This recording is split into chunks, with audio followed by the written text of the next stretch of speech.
ચારે બાજુ કોર્ટ ચણી કાઢ્યા છે અને અમે લાલ કેબી કોઓપરેટિવ સોસાયટીમાં રહીએ તો પણ વરસાદ આવે તો વરસાદનું પાણી ભરાઈ જાય છે કેરસમાં. તમારો શું વિરોધ છે?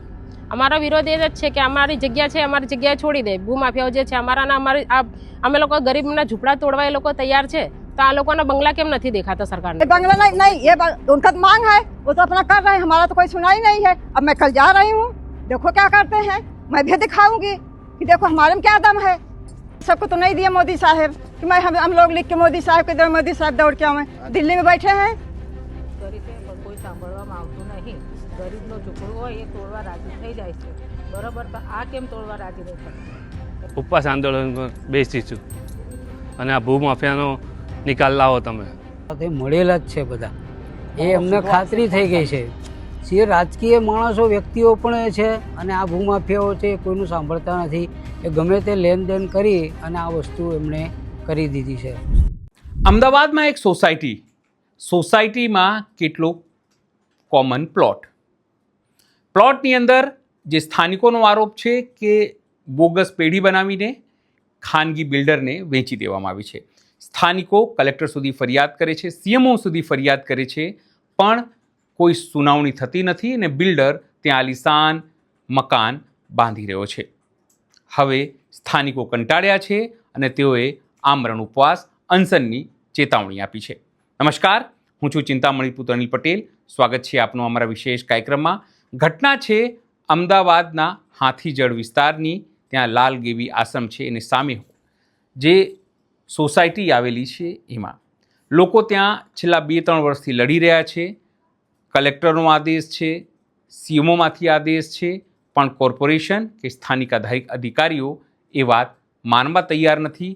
એ બુલડોઝરથી જે ગેરકાયદેસર જે આરોપ છે તે પ્રમાણે એ બિલ્ડરનું જે મકાન છે કે જે સ્કીમ છે તે તોડવા તૈયાર નથી.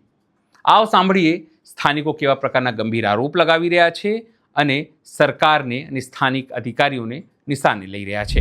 મારું નામ વણકર સુવાના છે. હું લાલ કેબી નગર કોઓપરેટિવ સોસાયટીમાં રહું છું અને ગેરકાયદેસર આ બાજુવાળાએ મકાનો ગેરકાયદેસર બનાવ્યા છે અને અમને એવામાં રાખ્યા છે કે જેલ છે કે ચારે બાજુ કોર્ટ ચણી કાઢ્યા છે અને અમે લાલ કેબી કોઓપરેટિવ સોસાયટીમાં રહીએ તો પણ વરસાદ આવે તો વરસાદનું પાણી ભરાઈ જાય છે કેરસમાં. પછી અમે શું કહેવાય પોલીસ સ્ટેશનમાં બી રજૂઆત કરી, કલેક્ટર કચેરી બી રજૂઆત કરી, પણ કોઈ અમારી સામું જોતું નથી. 95 જેટલા બંગલા ઊભા થઈ ગયા, તેમ છતાં પણ તમારી મદદ માટે કોઈ આવ્યું નહીં. કયા વિભાગ આની માટે જવાબદાર છે? એટલે કયા વિભાગના અધિકારીઓ આમાં પગલાં ભરવા જો આવ્યા નથી? કોઈ એટલે સરકાર પોલીસ તંત્રથી લઈને કલેક્ટર કચેરી, કમિશનર કચેરી સહિતના અધિકારીઓ હજુ સુધી મદદે નથી આવ્યા? ના, નથી આવ્યા. હવે શું કરશો? તો હવે અમે ત્યાં આવતીકાલે કચેરી ઓફિસે જઈશું અને અમે અમારા મા બાપ અને અમે જઈશું અને જ્યાં સુધી અમને ન્યાય નહીં મળે ત્યાં સુધી અમે ઘરે નહીં આવીએ.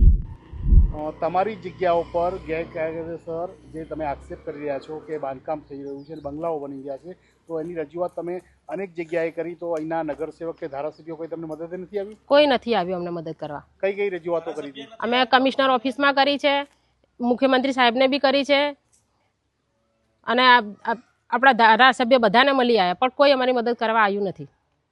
કેટલા બંગલાઓ બાંધી બેઠા છે અને એની સામે તમારો શું વિરોધ છે? અમારો વિરોધ એ જ છે કે અમારી જગ્યા છે, અમારી જગ્યાએ છોડી દે. ભૂમાફિયાઓ જે છે અમારાના અમે લોકો ગરીબના ઝૂંપડા તોડવા એ લોકો તૈયાર છે, તો આ લોકોના બંગલા કેમ નથી દેખાતા સરકારને? કોની સાંઠગાંઠ હોય એવું લાગે છે તમને? સરકારની સાંઠગાંઠ હોય, બીજી કોની હોય? શું એસ્ટેટ ખાતાના, દબાણ ખાતાના અધિકારીઓ જોવા આવ્યા છે ખરા? કોઈ નથી આવ્યું જોવા. સ્થાનિક પોલીસે મદદ નથી કરી? મદદ નથી કરી. અમે પોલીસ સ્ટેશનમાં તો કેટલી વખત જઈએ, દર અઠવાડિયામાં 4-5 વખત જઈએ તો એ લોકો આવતા નથી જોવાય. કેટલા રહીશોની આ સોસાયટી છે અને કયા વિભાગમાં આ અંગેની જાણ કરી છે? હવે 72 મકાન છે આ સોસાયટીમાં. અમે કમિશનર ઓફિસ, મુખ્યમંત્રી સાહેબને ત્યાં, કલેક્ટર સાહેબને ત્યાં બધી જગ્યાએ અમે લોકો અરજી કરી ચૂક્યા છે. રાજપૂત ગાયત્રી દિનેશભાઈ છે. અમે લોકો કેટલા વર્ષથી અહીંયા રહીએ છીએ, પણ અમને અહીંયા કોઈ સુવિધાઓ નથી મળી અને અમારી જે સોસાયટીની જગ્યા હતી એમાં ભૂમાફિયાઓ ઘૂસી ગયા છે. અમે લોકો બધી જગ્યાએ અરજીઓ કરીને દોડીને બધી જગ્યાએ થાકી ગયા, પણ કોઈ અમારું સાંભળતું નથી. આ તો આજે અમારું ઘર છે, કાલે કોઈ બી મોટા ઘરમાં હોય કે મુખ્યમંત્રીના ઘરમાં કોઈ બી ઘૂસી જાય તો એમને ન્યાય નહીં મળે, તો અમને ન્યાય આપવા કોઈ તૈયાર કેમ નથી? કેટલા સમયથી તમે આ મુશ્કેલીનો સામનો કરી રહ્યા છો? 4 વર્ષથી અમે આ મુશ્કેલીનો સામનો કરી, અમને કોઈ સુવિધાઓ નથી મળી. કઈ રીતે જાણ થઈ તમને? અમે લોકો આરટીઆઈ કરી ત્યારે અમને જાણ થઈ કે અમારે 72 મકાન છે, બધાની ખોટી સહીઓ કરેલી છે. કઈ સોસાયટી છે? કઈ સોસાયટીના નામ હેઠળ તમારો આ સર્વે નંબર છે? લાલગેબી નગર સોસાયટી છે, અમે હાથીજણપુર વિસ્તારમાં આવેલી છે અને અમારા રામોલ હાથીજણ લાગે છે. हमारा नाम अरुणा त्रिपाठी। आपकी सोसाइटी में गैर कायदेसर बांधकाम हुआ है, क्या करोगे और किस तरह आपने रजूआत हर विभाग में की है?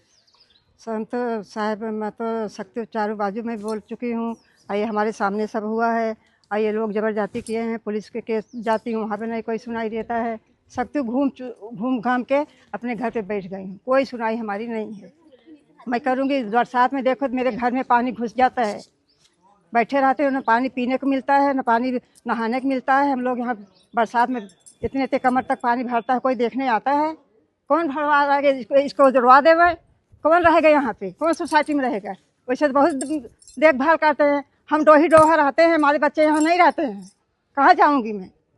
मेरा पूरा जो हो उसको हमको निभाड़ा देवे, नहीं तो मकान गिरावे। इनका तो सब कुछ हो जाता है, हमारे यहाँ पे कोई रात घुस आवे तो कौन देखभाल करेगा? आपकी जमीन में घुस गए हाँ, बाहर वाले, हाँ, फिर भी सरकार नहीं सुनाई, नहीं, सब दौड़ के मैं तो कल जाऊंगी, जब तक हमको नहीं न्याय मिलेगा वहीं पे बैठूंगी, ना पानी पीऊंगी ना खाऊंगी, कुछ भी नहीं कहूंगी। हमारा लड़का यहाँ भी नहीं रहता, मैं दो एक चेयरमैन है, वो देखभाल करते हैं सब, कौन देखता है? ये सोसाइटी के नहीं कोई सब इकट्ठा होकर कल जाएंगे, देखो क्या करते हैं। यही हमारा मांग है। कितने लोग आप उपवास पर बैठोगे कल? पूरी सोसाइटी जाएगी, कोई भी नहीं, सब सोसाइटी जितनी है सब जाएंगे और सब भूख के बैठेंगे। क्या मांग करोगे सरकार? मेरे सरकार को मांग कर हमारा भला जो हो उसको हमको निकाल दे, मैं निकाल मिले हमको, क्या करना है क्या नहीं करना है, और क्या हमको और कुछ नहीं चाहिए। हमारा मकान इतना है, सब इसको देखो तो इसमें गिराने को सोचते हैं, फलाना सोचते हैं, ये करते हैं, ऐसा थोड़ी चलेगा। होने नहीं दूंगी कि तो हमारा सब जो है उसको हमको बतावें। सब ये जो बन रहा है ये महल इसको कोई ना गिरा रहे हैं, कुछ बोलेंगे ये है वो है, दुनिया भर को सुनाएंगे। इतने सारे बंगले बन गए, हाँ, फिर भी सरकार का कोई सुनाई नहीं दी है, कोई नहीं सुनाई दी है। केवल हमारे यहाँ पे पानी भरता है, इतने पानी निकलना भारी हो जाता है, वो देखना उनको नहीं देखना पड़ता है कि क्या है, कोई देखने भी नहीं आता है। ये आश्रम का पानी हमारे घर में आ रहा है, उसको नहीं दिखाई दे रहा है उनको। रास्ते पर की अगर झोपड़ी गैर कायदेसर टूट सकती है, हाँ, तो ये बंगला नहीं, ये उनका मांग है, वो तो अपना कर रहे हैं, हमारा तो कोई सुनाई नहीं है। अब मैं कल जा रही हूँ, देखो क्या करते हैं, मैं भी दिखाऊंगी कि देखो हमारे में क्या दम है, तो बताई हूँ। क्या ये सरकार आपको न्याय देगी? देगी कैसे नहीं देगी, तो देखा क्या होगा सरकार को। मैं मांग कर रही हूँ, सरकार जा रहे। यहाँ के पार्षद और विधायक क्या आपकी मदद में आए हैं? कोई नहीं आया, कोई देखने झांकने तक नहीं आता है कि क्या है, ये के भैया है, वही अपना दौड़ धूप कर रहे हैं, वही देख रहे हैं ना। सोसाइटी के कोई भी नहीं आ रहा है, चिड़िया तक नहीं आ रही है। हमारा नेता कोई नहीं हमारा नेता का पानी घर में बैठे, उनके घर में कोई हो रहा है, कौन कर रहा है? अपन नेता अपना पेट भर रहे हैं, कोई कुछ नहीं कर रहे हैं। हाँ, वो अपना पेट भरे, अपना मुँह भरे, बस यार कुछ नहीं होगा उनका। जो हमारा है वो हमको मिलना चाहिए। बरसात में आके देखे, कभी आए हैं, पानी गटर ये सब है कहीं? पूरी सोसाइटी झोपड़ी में जाओ तो ईंटा उटा सब पूरा बराबर है सोसाइटी में। हमारी सोसाइटी देख लो, मट्टी उड़ रही है और सोचते हैं मकान गिरा, ऐसा थोड़ी चलता है। सरकार को बताओ सरकार। मैं तो यही मांग करती हूँ कि हमको जो हमारा है हमको मिलना चाहिए, बंगला टूटना चाहिए नहीं, हमारा जो है हमको मिलना चाहिए। बस सरकार से ही मेरा मांग है। कल मैं जाके बैठती हूँ, पूरी सोसाइटी एक होके जाएगी। वैसे तो ये सरकार ये बोलती है हाँ, कि हम गरीब को न्याय देते हैं, कहीं नहीं, नागरिक को न्याय देते हैं, तो अब तक आपको न्याय क्यों नहीं मिला? नहीं मिला, वही मैं पूछूंगी। कितने सब दौड़ के गए, कुछ भी जवाब मिलता ही नहीं है, केवल दौड़ना है बस। आएंगे, मकान ऐसा है वैसा है, यहाँ तोड़ेंगे, वहाँ पाटेंगे। कॉर्नर पे देखो मकान सब पाट लिए, पूरा दीवार सब भर दिए, पूरा क्या किए? को न्याय देने आए नहीं आए। नहीं है। मोदी साहब कहाँ आए? मोदी साहब तो दिल्ली में बैठे हैं। मोदी साहब क्या मालूम किसको कारट दिए लिखने का, नहीं दिए, भगवान जाने उसको। हमको सबको तो नहीं दिए मोदी साहब कि हम लोग लिख के मोदी साहब के मोदी साहब दौड़ के आए। दिल्ली में बैठे हैं, कहाँ है मोदी साहब? मोदी साहब ने बोला था कि कोई भी महिला, मेरी बहन अगर पोस्ट कार्ड भी लिखेगी तो उनको मैं न्याय देने के लिए दिल्ली से आदेश करूंगा। क्या दिल्ली से करेंगे तब अब हमको सब कुछ मालूम नहीं है। मोदी साहब कहाँ सरकार को कहाँ बोल रहे हैं, कहाँ नहीं बोल रहे हैं, हमको सब कुछ मालूम नहीं है। मोदी साहब क्या कर रहे हैं? हमारे सबके यहाँ पे आवे तो मालूम पड़े कि हाँ मोदी साहब आए थे, हमको सबको कुछ करके गए। પૂરી રીતે ચારે બાજુ ફૂટ કરી નાખ્યા છે અને અમે ઘણી વખત રજૂઆત કરી છે પણ કોઈ સાંભળવામાં આવતું નહીં. ગરીબનો ઝૂંપડું હોય એ તોડવા રાજી થઈ જાય છે, બરાબર? તો આ કેમ તોડવા રાજી નહીં થતા? એનું શું કારણ છે?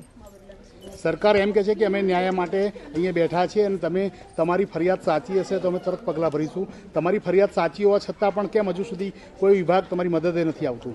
કોઈ આવતું જ નહીં. કોર્ટમાં બી અમે જઈને આવ્યા, પોલીસ સ્ટેશન જઈને આવ્યા, કોઈ અમારી રજૂઆત સાંભળવા તૈયાર નહીં. કોઈ જોવા નથી આવતું, વોટ લેવા તરત આવી જાય છે. શું કરશો આવતીકાલથી? આવતીકાલથી ઉપવાસ ઉપર બેસીશું અમે, જ્યાં સુધી ન્યાય નહીં મળે ત્યાં સુધી. એમની જય જોહાર સાથે તમે આવતીકાલથી અનશન ઉપર બેસવા જઈ રહ્યા છો. શું માંગ કરશો સરકાર સામે? બસ અમારો ન્યાય અમને મળવો જોઈએ, આ બંગલા તૂટવા જોઈએ. મારું નામ હાર્દિક પટેલ છે. હું 20 વર્ષથી અહીંયા રહું છું. આ અમારી જમીન છે આગળની અને આ ફ્લેટોવાળાની જમીન બંગલાવાળાએ પડાવી લીધી છે અને બંગલા બાંધી દીધા છે. ગેરકાયદેસર જમીન લઈ લીધી છે. તમારી જ સોસાયટીની જમીન પર ગેરકાયદેસર ઘૂસી ગયેલા છે આ ભૂમાફિયાઓ છે એવું તમે કહી રહ્યા છો. તમે પોલીસમાં, કમિશનરમાં, કલેક્ટરમાં રજૂઆત કરી, ક્યાંયથી પણ આશાનું કિરણ નજરે નથી આવતું. તો આવતીકાલથી શું કરવા જઈ રહ્યા છો? અમે કલેક્ટર ઓફિસે જઈશું અને ઉપવાસ આંદોલન પર બેસીશું અને આ ભૂમાફિયાનો નિકાલ લાવો તમે. સરકાર સામે શું શું માંગો કરશો? સરકાર સામે બસ અમારે એક જ ન્યાય જોઈએ. અમારી જમીન અમને પાછી આપો અને આ ભૂમાફિયામાં એક્શન લો. મ્યુનિસિપાલિટી કોર્પોરેશન કંઈ જવાબ નહીં હાલતું, પોલીસ સ્ટેશન કોઈ જવાબ નહીં હાલતું, કોર્પોરેશન કોઈ જવાબ નહીં હાલતું અને સીએમનો આદેશ બી પાલન નહીં કરતું. મારું નામ વિમલભાઈ જયદેવભાઈ બારોટ. હું લાલગેબીનગર હાઉસિંગ સોસાયટી લિમિટેડ એનો રહેવાસી છું અને અમે લગભગ અહીંયા 1998થી રહીએ છીએ. હવે વસ્તુ એ બની છે કે આજે 25-27 વર્ષ પછી અહીંયા અમારો એક સર્વે નંબર 1 હતો અને એને સર્વે નંબર જુદો કરી દેવામાં આવ્યો.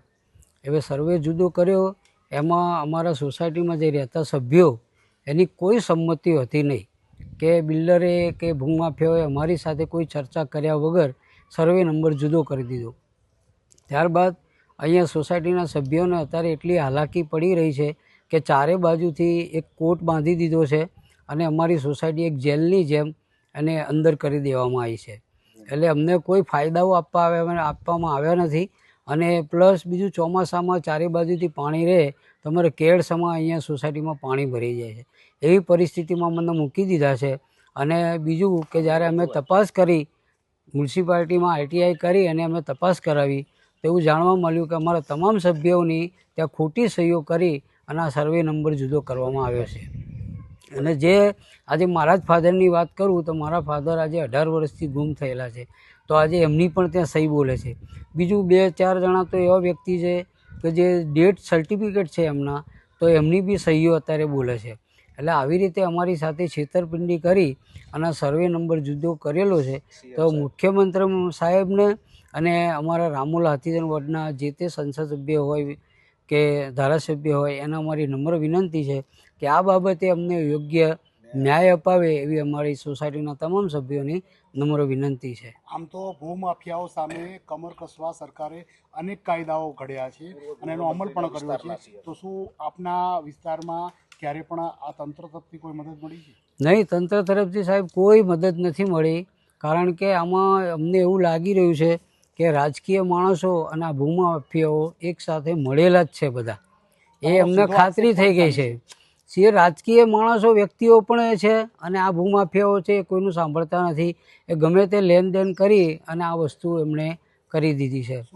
અને અમારા જેવા કોઈ દિવસ કોઈ આવ્યું નથી આ મદદે. કે કમસે કમ મ્યુનિસિપાલિટીના કાયદા મુજબ જે અમને સોસાયટીમાં સગવડતા મળવી જોઈએ તે પણ સગવડતા આપવામાં આવી નથી.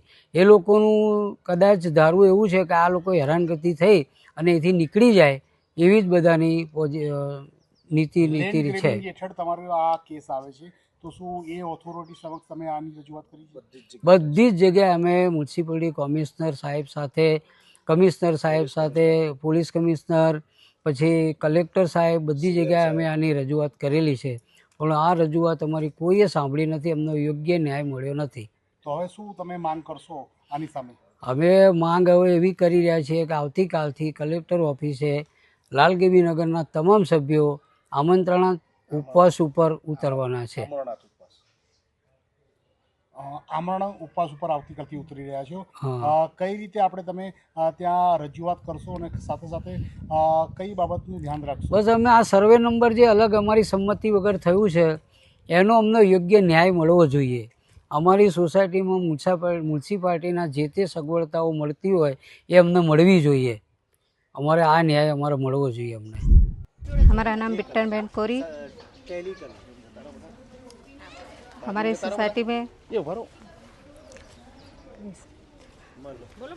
बोलो क्या कहोगे? आपकी सोसाइटी में गैरकायदेसर बांधकाम हुआ है, बाहर वाले बंगले बांध के बैठे हैं और आप बोलते हो कि हमारी ज़मीन है, हमारी रिकॉर्ड में हमारा नाम है, तो बाहर का क्यों इसे बांध के बैठा है? क्या करोगे? क्या करूँगी मैं? सोसाइटी वाले में पानी भरा जाता है, ये सब ये बांध के बैठे हैं, सही नहीं, सबका वो सही करके गलत। कल से उपवास पर बैठने वाले हो? हाँ, कल से उपवास पे बैठने वाले पर ये अपनी सोसाइटी के लिए सब हमको न्याय मिलना क्या चाहिए। न्याय की अपेक्षा रखोगे? बंगलो बना दिया इसके लिए। આ ઘટના જોઈને આપને શું લાગે છે જરૂરથી અમારા કોમેન્ટ બોક્સમાં કોમેન્ટ કરજો. એ સિવાય અમારી યુટ્યુબ ચેનલને લાઈક કરો, સબસ્ક્રાઇબ કરો, બેલ આઇકન દબાવો. સાથે અમારી વેબસાઇટ છે www.gujaratplus.in, ત્યાં પણ તમે બધું અપડેટ થઈ શકો છો. અત્યારે માટે આટલું જ. નમસ્કાર.